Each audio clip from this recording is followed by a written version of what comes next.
నమస్తే, welcome to Liya news. వివేక హత్య కేసులో అందరికీ తెలిసి ఏం జరుగుతుంది? తండ్రికి న్యాయం చేయడం కోసం వివేక కూతురు సునీత న్యాయ పోరాటం చేస్తుంది. ఇంతవరకే అందరికీ తెలుసు. కానీ ఈరోజు సాక్షిలో ఒక ఆర్టికల్ వచ్చింది. ఆ ఆర్టికల్ సారాంశం ఏంటంటే, వివేకకు రెండో భార్య ఉందని, ఈ సునీత గారు ఆయన హస్బెండ్ వివేక గారిని మానసికంగా ఆర్థికంగా హింసించడం వల్లే ఆయన చనిపోయారు.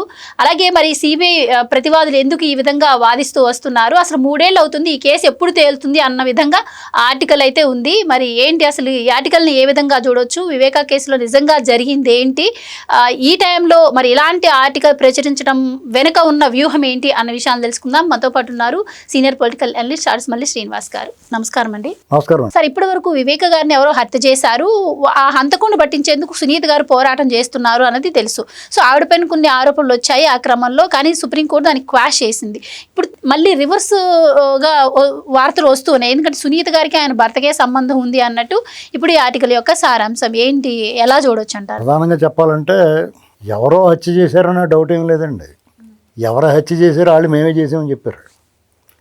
ఎవరు చేయించారో దానికోసం వెతుకుతున్నారు. ఇప్పుడు చేసిన వాళ్ళు మేమే చేసామండి అన్నారు. ఏదో మిఠాయి వంటలు చేసామన్నట్టు చెప్పారు. వాళ్ళు వంటకి వెళ్ళేవండి, అక్కడ వంట చేసి వచ్చేవండి అన్నట్టుగానే ఆయన సర్దిచ్చేశారు. ఇప్పుడు అలా మీరు ఇప్పుడు చెప్పిన ఆర్టికల్ ప్రకారం ఏమన్నా ఎలా ఉంది, ఆయనకి కూతురు అల్లుడు టార్చర్ పెట్టి సరిగ్గా భోజనం కూడా పెట్టకుండా సరిగ్గా చూడకుండా ఆర్థికంగా ఇబ్బంది పెట్టేశారు, అందుకే ఇలా జరిగింది అన్నట్టుగా రాశారు వాళ్ళు. అంటే దాంతో పాటు సునీత గారికి హంతకులు ఎవరో తెలుసు, ఆవిడే హంతకులను కాపాడుతుంది అన్న విధంగా కూడా అన్నట్టుగా రాశారు కదా. అంటే దీన్ని బట్టి మనం ఎలా అకార్డింగ్ టు సాక్షి మనం ఎలాగ అర్థం చేసుకోవాలంటే, వివేకానంద రెడ్డి గారికి రెండో భార్య ఉందో అది వాళ్ళు ఎస్టాబ్లిష్ చేశారు. వాళ్ళకు చిన్న పిల్లవాడు కూడా ఉన్నాడు. ఇది సొంత కూతురు వాళ్ళు సహించలేదు, ఈయన మీద కోపం ఉంది వాళ్ళకి అని చెప్పారు. వాళ్ళు ఉంటే ఉండొచ్చు, ఎందుకు ఉండదు? వాళ్ళ నాన్న ఇంకొకళ్ళు ఎవరన్నా పెట్టుకుని ఉంటే ఊరుకుంటారు ఎవరినైనా? సరే, దాన్ని పక్కన పెడదాం. ఇది కూతురు అల్లుడు దూరంగా ఉండి ఇబ్బంది పెట్టేస్తుంటే ఆయనే ఈ ఉదయశంకర్ రెడ్డిని, సునీల్ కుమార్ యాదవ్ని, దస్తగిరిని వీళ్ళందరినీ కేకేసి నన్ను కొట్టి చంపేయండిరా అన్నాడా? నన్ను కొట్టి చంపేయండిరా మీరు అని చెప్పి ఆయన పిలిపించుకున్నాడు అంటారా? అంతకుముందు కుక్కను చంపేయండి, రంగయ్య అందులో పడుకుంటాడు, ఒకడు ముందు వచ్చేసి తలుపు తీసి నేను ముందే వేస్తూ ఉంటాను, నన్ను వచ్చి కొట్టి చంపేసి మీరు ఎవరైనా వెళ్ళిపోండి, మనాడు పొద్దున్నే వచ్చి నేను లెటర్ కూడా రాసిస్తాను మీకు, అవినాష్ రెడ్డి మీరు అందరూ వచ్చి శుభ్రంగా తుడిచేసి రక్తమై కొట్లు కట్టేసి గుండు పోడని చెప్పండి అని చెప్పేసి పోయాడు అంటారు ఆయన. వాళ్ళు చెప్పి వాదన అలాగే ఉంది. మరి అసలు ఎవడన్నా వింటున్నాడు కదా అని ఇటువంటి కథనాలు రాయటం అంటే వాళ్ళకన్నా సిగ్గు లేకుండా పోవాలి. అది విని మనం మాట్లాడుతున్నాం, మనకన్నా సిగ్గు లేకుండా ఉండాలి. అర్థమైందండి? వాళ్ళు ఎంత దిగజారిపోయారంటే పత్రికా విలువలు అన్నీ ఎప్పుడు వదిలేశారు. వాళ్ళు ఎవడో కూడా చదువుతాడు, ఏదోటి అవుద్ది, రాసిపోతే ఏం పోయిందని రాసేస్తున్నారు అంతే. నిజంగా ఒక తండ్రి వేరే వాళ్ళతో ఉంటే వాళ్ళ సొంత బిడ్డలు సహించరు కదా, 90% సహించరు. సరే, ఇద్దరికి సమన్యాయం సరే అల్లా సావని అని చెప్పి వదిలేస్తారు తప్ప చంపేసుకునేదాకా ఏం వెళ్ళరు. కోపాలు ఉంటాయి, డెఫినెట్గా కోపాలు ఉంటాయి, మాటలు లేకుండా ఉంటాయి కూడా, మాట్లాడుకోరు కూడా. చంపేసుకునేంత కక్షలు ఉండవు. వీళ్ళకి ఉత్తుపున్నా నరికేసుకుంటారు. రాజశేఖర రెడ్డి గారు ముందు వెళ్ళిపోయాడు పైకి, వాళ్ళ చిన్నాన్నేమో నాన్న ఒక్కడే ఉన్నాడని వాళ్ళ చిన్నాన్ని కూడా తోడు పంపించాడు జగన్మోహన్ రెడ్డి గారు. నాన్న ఒక్కడే ఉన్నాడు, నువ్వు కూడా వెళ్ళు చిన్నాన్న, అతను ఏం ఊసిపోతలేదంటే అని పంపించాడు. ఇద్దరు కలుసుకుని కూర్చుని కౌరులు చెప్పుకుంటూ ఉంటారు. అదిగో ఆడు కూడా వచ్చాడని చెప్తాడు చిన్నాయన. అయాల నా మీద కూర్చున్నవాడు, నన్ను కొడతాను కూర్చున్నాడు, ఆయన పంపించారు పైకి, మనవాడు చాలా మంచివాడు, మనకి జతగా అందరిని పంపిస్తున్నాడు, మనకి ఆ పనులు చేసి పెడతానికే అని చెప్తున్నాడు. చెప్పుకుని కౌరులు చెప్పుకుంటారు. వీళ్ళ రాతలు వీళ్ళ మాటలు చూసి మనం ఏదో అనుకున్నాం కానీ మనవాడు చాలా గట్టాడు, భలే చెప్తే మనకన్నా బాగా చెప్తున్నాడు అబద్ధాలు అని చెప్తారు. అసలు నిజం చెప్పాలంటే, ఇప్పుడు వివేక గారి హత్య జరిగిన తర్వాత ఆయన్ని ఫస్ట్ పోస్ట్ మార్టం అడిగిందే సునీత గారు కదా. నిజంగానే ఆవిడ ఏదో కక్ష పెట్టుకోను ఇబ్బంది పెట్టుకుంటేను లాజిక్ లేకుండా మాట్లాడడంలో వాళ్ళ తర్వాతే ఎవరు. ఇప్పుడు చంద్రబాబు గారికి ఏం సంబంధం, ఆయన చేతిలో కత్తి పెట్టేసి ఇది జరిగింది, వీళ్ళు క్లియర్. ఇప్పుడు ఎవరో తెలియకుండా అనుమానాస్పదంగా ఉన్నప్పుడు సంబంధం లేని వాళ్ళ మీద వేసారంటే ఒక అర్థం ఉంది. ఎవరు చేశారో వాళ్ళ మీద వేసేయడం విచిత్రం కదా. అసలు తడబాటు లేకుండా వాళ్ళిద్దరు యాక్షన్ చూడాలి మీరు.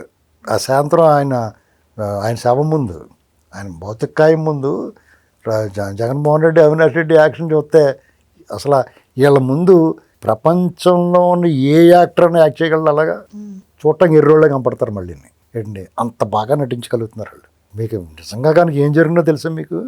వాళ్ళ రక్తపు మరకలై కడిగేసి సునీత గారు కనుక యాక్చువల్గా పిఏ కృష్ణారెడ్డి తర్వాత అడ్డం తిరిగాడు, కానీ అతనే ఫోటోలు పంపించాడు ఆవిడకి. ఆవిడ అది చూసి అమ్మి చంపేశారా బాబు, గుండెపోటేటని చెప్పేసి ఆవిడ పోస్ట్ మార్టం డిమాండ్ చేసింది. ఈవిడ వచ్చేటప్పటికే గబగబా తుడిసేసి రక్తలాయి కడిగేసి కొట్లు కట్టేశారు, కుట్లు వేసేసి ఒక ఐస్ బాక్స్ తెప్పించి శవాన్ని పెడతారు కదా, ఐస్ బాక్స్ తెప్పించి అందులో పెట్టేశారు. అదే ఈవిడ పోస్ట్ మార్టం డిమాండ్ చేయలేదనుకోండి, మామూలుగా వచ్చిందనుకో నిదానంగానే, ఈ లోపల పువ్వులు తెప్పించేసి కప్పెట్టిద్దరు, అంతా కనపడకుండా ముఖం ఒకటే కనపడేలా పెట్టి పువ్వులతో నింపేసి ఈవిడ రాగానే ఏం మాట్లాడుతుందో వినకుండా వినిపించుకోకుండా బోర్మని ఏడ్చేస్తారు అందరూ. గొళ్ళుమని ఏడ్చేసారు, ఇంకో ఒకళ్ళు మాట్లాడేది అర్థం అవుతా, తీయండి అని చెప్పి తీసుకుపోదురు, అంతే అయిపోద్ది. తర్వాత ఎవడెన్ని ఏడ్చినా కానీ పోస్ట్ మార్టం జరిగినప్పుడు ఇంకా వాళ్ళు ఇంకా కథలు చెప్పేస్తారు. ఈవిడ పోస్ట్ మార్టం డిమాండ్ చేయగానే టాక్మన్ అప్పుడు ఆపద్ధర్మమైన చంద్రబాబు నాయుడు గారి ప్రభుత్వం ఉంది అక్కడ. కాబట్టి ఆ శంకరయ్య వాళ్ళ మీద అసలు అతను పక్క తప్పించి ఒక మహంతి గారు ఇలాంటి వాళ్ళు అందరినీ అక్కడ అందులో వేసి చేస్తే ప్రాథమికంగా ఇది హత్య అని తేలింది. ఇప్పుడు సతీష్ కుమార్ గారు ఆయన చంపేశారు చూడండి, ట్రైన్ నుంచి వచ్చేసి. అలాగే ఇది గుండుపోటు కాదురా బాబు, గోడలపోటు అని క్షణాల్లో తెలిసిపోయింది, అందరు దావాణంలో పాకేసింది. అప్పుడు జగన్మోహన్ అబ్బా డామిట్ కథ అడ్డం తిరిగింది అనుకున్నాడు. మామూలుగా ఇది గుండుపోటే అని ప్రజలందరూ నమ్మారనుకోండి, నమ్మించగలిగారు అనుకోండి వీళ్ళు, అతను వెంటనే వచ్చేసి ఇలాగంటే మొత్తం ఫుల్ యాక్షన్ చేసేద్దుడు. సునీత గారు గొడ్ల పోటు అని తెలవగానే ఇది మర్డర్ అని తెలిసిపోయింది, ఈ రక్తం మరలు కడిగారు అనగానే అతను స్కెచ్ల మీద స్కెచ్లు, పెన్ను పేపర్ ఇచ్చుకుని మసిపోగిచ్చుకుని గోడల మీద రకరకాల స్కెచ్లు వేసుకుని అప్పుడు రాత్రికి సాయంత్రం దిగాడు. ఎవడో ఇచ్చాడు స్క్రిప్ట్ ఇలా మాట్లాడండి, వాళ్ళ మీద తోసేయండి, ఏబి వెంకటేశ్వర గారి మీద వాళ్ళ మీద ఆ మాటలన్నీ మాట్లాడాడు కదా. గ్యాగ్ ఆర్డర్ తెచ్చారు చూడండి, న్యాయస్థానాలు కూడా దీని మీద ఏం మాట్లాడొద్దని ఆర్డర్ ఇచ్చింది దన్నం. ఎందుకంటే ఎందుకు మాట్లాడకూడదండి, అంత దారుణం జరిగిపోయిన తర్వాత ఎదటోళ్ళ మీద వేసేస్తుంటే ఆడు కూడా ఎదటోళ్ళ మీద వేయకూడదు కదా. మాట్లాడకూడదంటే ఎవరో మాట్లాడకూడదు, వాళ్ళ మీద చర్యలు లేవు. కంటెంప్ట్ ఆఫ్ కోర్టు కదా అది. చంద్రబాబు నాయుడు గారి చేతులు కత్తెట్టి నారాసుర రక్త చరిత్రనే వేసాడు కదా, అది కంటెంప్ట్ ఆఫ్ కోర్టు కదా. ఇలాగా ఏం అనుమానం లేదండి, అవినాష్ రెడ్డికి జగన్మోహన్ రెడ్డికి అడ్డం వాళ్ళే లేపేశారు, వీళ్ళ చేత లేపించేశారు. అయితే ఇప్పుడు సునీత గారు మళ్ళీ పోరాడుతున్నారు. సిబిఐ అయితే దీనిపైన ఎంక్వైరీ పూర్తయిందని చెప్పింది. ఇప్పుడు మళ్ళీ పిటిషన్లు కొన్ని వేసిన నేపథ్యంలో మళ్ళీ కోర్టు కనుక పర్మిషన్ ఇస్తే మళ్ళీ మేము ఎంక్వైరీ చేస్తామని చెప్పి సిబిఐ చెప్పింది. ఆ రకంగా స్టార్ట్ అవుతున్న నేపథ్యంలో మళ్ళీ అవినాష్ రెడ్డి అరెస్ట్ ఏమైనా ఉంటుందా అని ఇప్పుడు చర్చ బాగా నడుస్తుంది.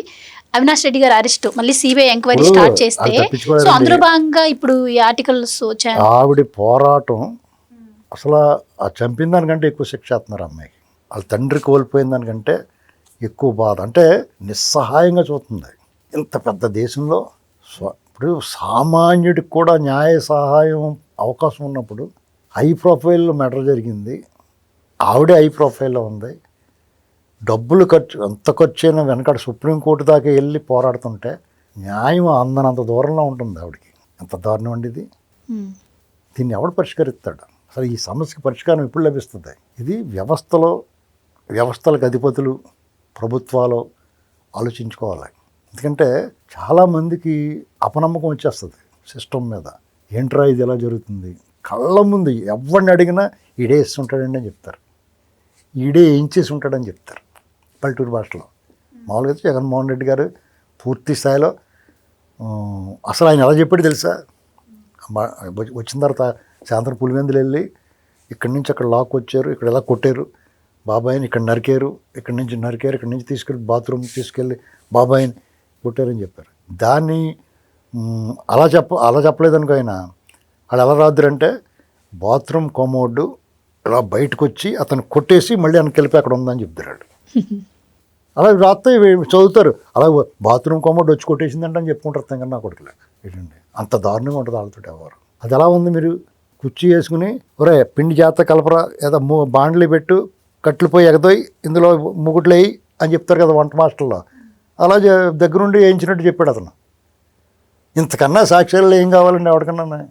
ఏవైనా సునీత గారికి న్యాయం జరగాలి, లేట్ అయినా కానీ ఆవిడకి న్యాయం జరిగితేనే మన రాజ్యాంగము, చట్టము, న్యాయ వ్యవస్థలో అన్నీ కూడా కరెక్ట్గా పనిచేసినట్టు. థ్యాంక్ యూ సో మచ్ అండి. Please subscribe to Leo news for more videos.